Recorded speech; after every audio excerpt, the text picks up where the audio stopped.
photo de la tombe de Thomas Sankara ou de la première tombe de Thomas Sankara.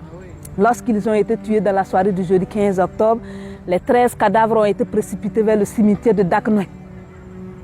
Pour minimiser les traces, une dizaine de prisonniers a été libérée à partir de la Mako la même nuit.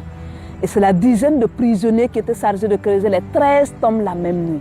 Conséquence, c'est juste des petits trous, à peine quelques centimètres qu'ils ont creusés, parce que pour eux, il fallait s'en débarrasser de leur corps le plus vite possible et passer à autre chose. Dans la matinée du vendredi 16 octobre, les Wagalais vont venir se mobiliser avec tout ce qu'on peut voir à l'extérieur, comme le drapeau, des morceaux de tissu, des papiers où contenaient par moments des écritures, des fleurs, des feuilles, pour donner ce visage à la tombe de Thomas Sankara afin de lui témoigner leur fidélité. Le pire, c'est que la tombe de Sankara va garder ce visage autour d'une dizaine d'années sans être aménagé. Assassiné dans la soirée du jeudi 15 octobre 1987, enterré la même nuit, il a fallu attendre en 1997 pour la première fois pour que la tombe de Thomas Sankara puisse être aménagée. C'était triste. Et après sa mort, on pouvait identifier la tombe à partir du baobab.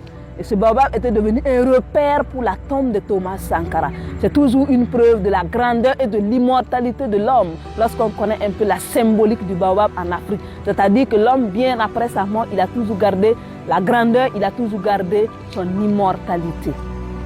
Après la dizaine d'années, des partis politiques sankaristes qui verront le jour par la suite vont s'associer aux familles des victimes et ensemble, ils vont aménager les tombes de cette manière pour des besoins de commémoration du 15 octobre 1997 pour la première fois, soit la dizaine d'années après leur mort. Une photo de la tombe de Thomas Sankara après l'exhumation. C'est communicant, c'est parlant. Le 25 mai 2015, les partisans de Thomas Sankara, les partisans de l'honneur et de la dignité dans le monde entier ont estimé que l'homme a beaucoup fait, il mérite mieux. Au soir de tout ce qu'il a pu poser comme acte qui a marqué le monde entier et qui est toujours une source d'inspiration pour nous, tout ce temps de disparition, il mérite mieux que d'être jeté dans l'un des cimetières les plus inconnus de la ville de Ouagadougou. Il a été exhumé le 25 mai 2015. Après l'exhumation, il y a eu des tests d'ADN dans le cadre de la procédure judiciaire.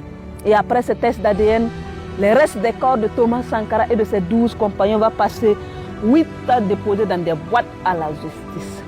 8 ans après l'exhumation, Sankara n'avait plus eu de tombe. Comme s'il fallait s'en débarrasser de lui pour une seconde fois. Après l'exhumation et les tests d'ADN, ils sont allés ranger les corps dans des boîtes à la justice. Chacun est rentré chez lui. La vie continue au Burkina Faso comme si de rien n'était. C'est avec l'arrivée du capitaine Ibrahim Traoré, qui est l'héritier politique, idéologique et révolutionnaire de Thomas Sankara, qu'il a décidé, il a pris la ferme décision de redonner une dignité à Thomas Sankara en ramenant les restes des corps ici le 23 février 2023.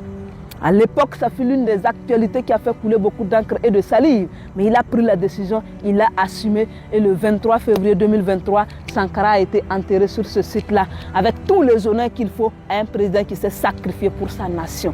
Et c'est une année après l'enterrement que Francis Kéré nous a donné, ce joyeux architectural qui a été réalisé aussi dans la vision de Sankara. C'est le consommant local du père de la révolution burkinabé. Consommons ce que nous produisons et produisons ce que nous consommons.